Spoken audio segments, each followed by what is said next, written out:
Magandang araw sa lahat. Ako nga pala si Mary Catherine Gacus, ang huling tagapag-ulat ng Group 2. So ako nga pala ang magpapatuloy sa ulat ni Miss Sid Nalig na ang paksa ay ilan sa mga gawain sa organic farming. So pangatlo, mga butong maaring gamitin sa organikong pagsasaka. Ang tamang pagpili ng mga binhi at seedling na likas, ligtas at walang anumang halong nakalalasang kemikal. Layunin nitong mapanatili ang pagiging purong organiko ng pananim, maprotektahan ang kalusugang lupa at mamili at makasiguro sa mataas at matagumpay na ani. So mga butong maaring gamitin sa organikong pagsasaka. So sa madaling salita, ito ang mga pamantayan sa pagpili ng binhi para makasiguro tayong likas at walang halong nakalalasong kimikal ang ating mga sisimulang tanim. So ngayon, meron tayong ilang gabay ng mga klaseng buto sa organikong pagsasaka. Ang certified organic seeds o seedlings, raw or untreated seeds, at bawal ang GMO seeds o seedlings. Ang meaning ng GMO is genetically modified organisms. So una nating talakayin kung ano nga ba ang certified organic seeds o seedling. So ibig sabihin kanang mga liso o seedling na ito kay kuan gipadako gud sa mga certified organic farm na wala gigamit og chemical ba gikan sa gamay pa hangtod sa pagpadako hangtod sa pag-ani sa mga tanong.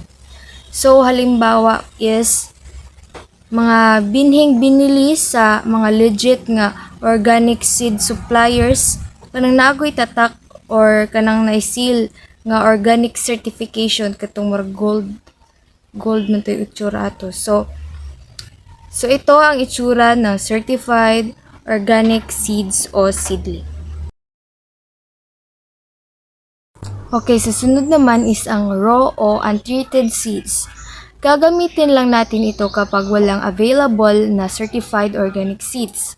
Ang raw o untreated seeds ay mga natural na binhi na hindi pinaligiran o nilagyan ng synthetic fungicide o kanang mga chemical coatings na karaniwang ginagamit para dili bukbukon ang kanang mga buto. So halimbawa ani is kaning mga native nga binhi parehas anang pinatuyong buto ng kalabasa or kanang mga sili wala sa nakaraang ani na hinugasan lang ng malinis na tubig kanang gipabugnaw nya gibulad dayon sa init nga wala gigamitan og mga chemicals. So ito ang itsura ng raw o untreated seeds. Ngayon naman ay ang genetically modified organism o seedling. Ito naman ang ipinagbabawal ang genetically modified organism. So kanang mga binhi nga gipang utro na gud ang mga genetic structure or kanang mga DNA sa sulod sa laboratorio gamit ang mga biotech technology. Dahil pinalitan na ang likas na katangian ng halaman, salungat ito sa prinsipyo ng likas at organikong pagsasaka. Halimbawa na is kanang mga BT corn o kanang mga commercial corn seeds na pinalitan ang DNA sa lab para maging immune sa matatapang na pamatay damo kanang mga herbicide. So ito naman ang itsura ng GMO. Pang-apat naman is ang mga pataba o fertilizers. Ang paggamit ng mga likas na nutrisyon mula sa laman, hayop at minang mineral upang palusugin ang lupa at mga pananim ng hindi gumagamit ng mga nakalalasong kemikal o sintikong pataba. Sa organikong pagsasaka, ang layunin natin sa pagpapataba ay hindi lang para pakainin ang halaman, kundi para buhayin at palusugin ang mismong lupa. Gumamit tayo ng mga nutrisyong nangangailangan sa kalikasan tulad ng halaman, dumi ng hayop, at likas na mineral. Ilan sa mga alituntunin sa pataba. Ang A. Bawal ang sintetikong pataba. So pinagbabawal ang mga synthetic or chemical fertilizers dahil nakamamatay ito sa mga good microorganisms sa yuta o makaguba po ni sa ato ang kalikasan kadugayan. So halimbawa, commercial fertilizers tulad ng ammonium sulfate, urea or kanang mga ingon ana gud ng mga chemicals. So letter B, paggamit ng akmang compost. Hinahakayat ang paggamit ng compost o mga na-decomposing na tirang pagkain at nabubulok na dahon para maging likas na pataba sa lupa. C. Pinapayagang minang mineral. So pinapayagan ng mga minerals na direktang nakuha sa mina dahil natural itong elemento ng kalikasan tumutulong sa balancing nutrition ng lupa. So halimbawa, apog, agriculture lime para mabawasan ang asido ng lupa, ng mga rock phosphate o kanang mga potassium, mga magnesium sulfate. So D, paggamit ng cover crops. So ang cover crops ay mga halamang itinatanim hindi para ibenta kundi para pabalikin ang nutrisyon tulad ng mga kanang nitrogen sa lupa bago tamnan og balik sa nang kasunod na gulay. So halimbawa, pagtatanim ng munggo o mani sa bakanting lupa pagkatapos ng pag-ani para tumaba ulit ang lupa. E. Paggamit ng sariwang dumi ng hayop.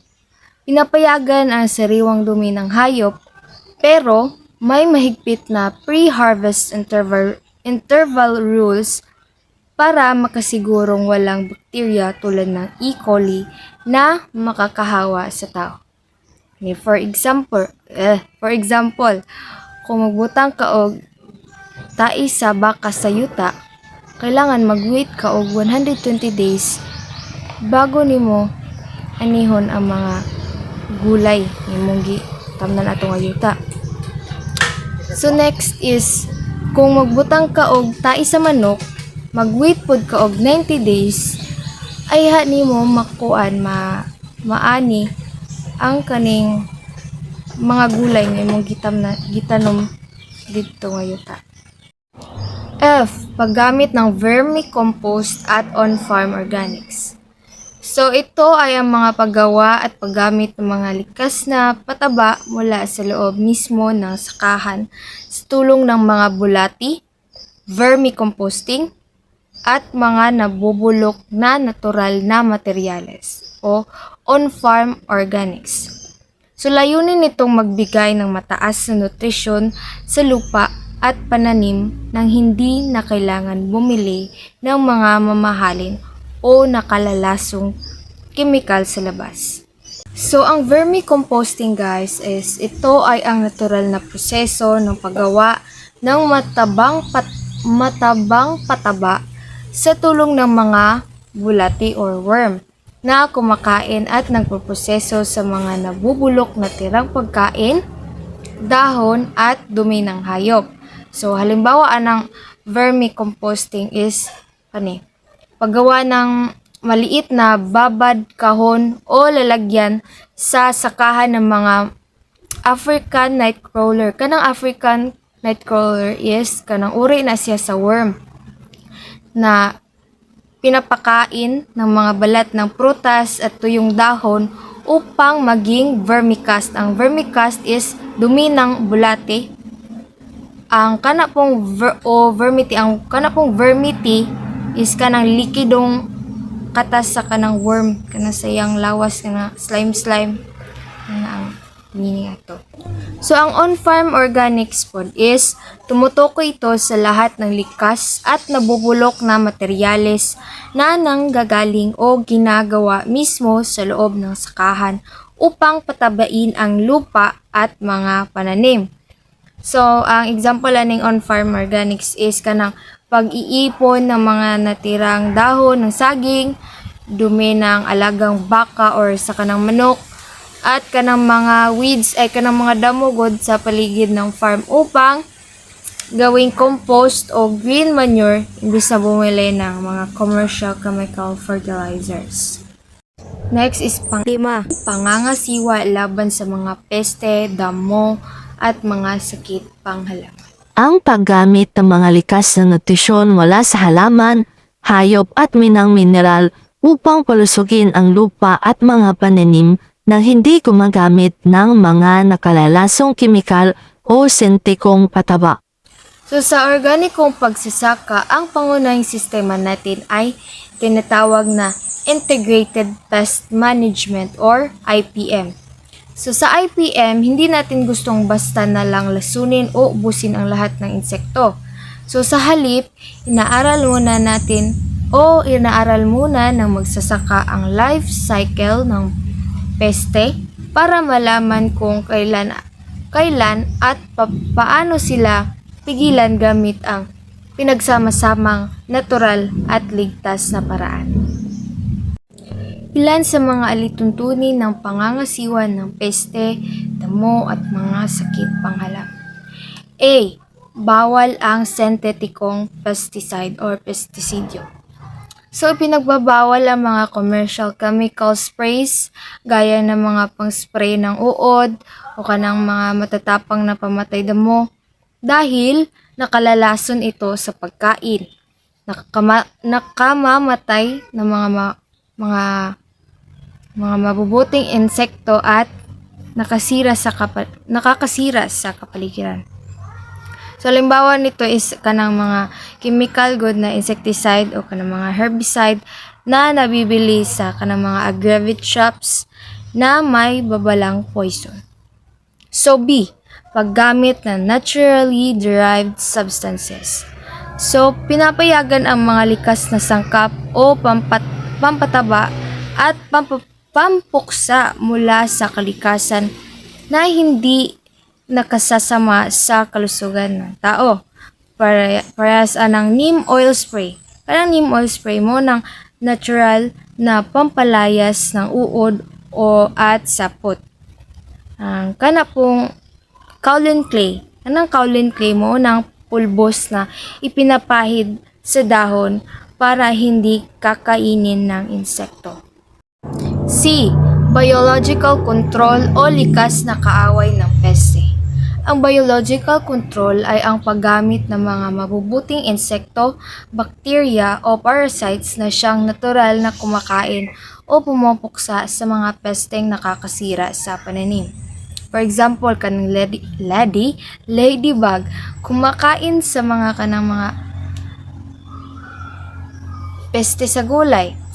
Parehas ng parasitic wasp, nang hit o kumakain ng mga pesteng insekto.